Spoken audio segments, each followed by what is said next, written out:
രാജ്യത്തിലെ ഏറ്റവും മികച്ച കായിക താരങ്ങളായ സാനിയ മിർസയും മുഹമ്മദ് ഷമിയും വിവാഹിതരാവാൻ പോകുന്നു എന്ന വാർത്ത സോഷ്യൽ മീഡിയ മാധ്യമങ്ങളിൽ പ്രചരിച്ചുകൊണ്ടിരിക്കുകയാണ്. ഷമിയും സാനിയയും ഈ പ്രസ്താവനയ്ക്ക് മറുപടി പറഞ്ഞിട്ടില്ലെങ്കിലും ഇപ്പോൾ ഇതാ സാനിയയുടെ പിതാവ് പുതിയ വെളിപ്പെടുത്തലുമായി രംഗത്തെത്തിയിരിക്കുന്നു. സാനിയ മിർസ ഇന്ത്യയിലെ ഏറ്റവും മികച്ച ടെന്നീസ് താരമാണ്. ഷമി ആവട്ടെ 2023 ഏകദിന ലോകകപ്പിൽ ഇന്ത്യൻ ക്രിക്കറ്റ് ടീമിനെ ഫിനാലെയിലെത്തിച്ചത് മുഹമ്മദ് ഷമിയാണ്. ലോകകപ്പിൽ ഏറ്റവും കൂടുതൽ വിക്കറ്റ് നേടിയ ഇന്ത്യൻ താരമായി മുഹമ്മദ് ഷമി അറിയപ്പെടുന്നു. മുഹമ്മദ് ഷമിയും ഭാര്യ അസിൻ ജഹാനും വേർപിരിഞ്ഞ് താമസിച്ചു വരികയാണ്.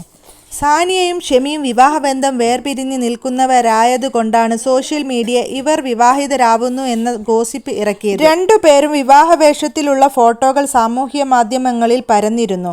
അത് മോർഫ് ചെയ്തതാണെന്ന് രണ്ടുപേരും അറിയിക്കുകയും ചെയ്തു. എന്നാൽ ഇപ്പോൾ ഇതാ സാനിയ മിർസയുടെ പിതാവ് ഇമ്രാൻ തന്നെ പുതിയ വെളിപ്പെടുത്തലുമായിട്ട് വന്നിട്ടുണ്ട്. വാർത്തകൾ അസംബന്ധമാണെന്നും സാനിയ മുഹമ്മദ് ഷമിയെ ഇതുവരെ കണ്ടിട്ടില്ലെന്നും അദ്ദേഹം വെളിപ്പെടുത്തി.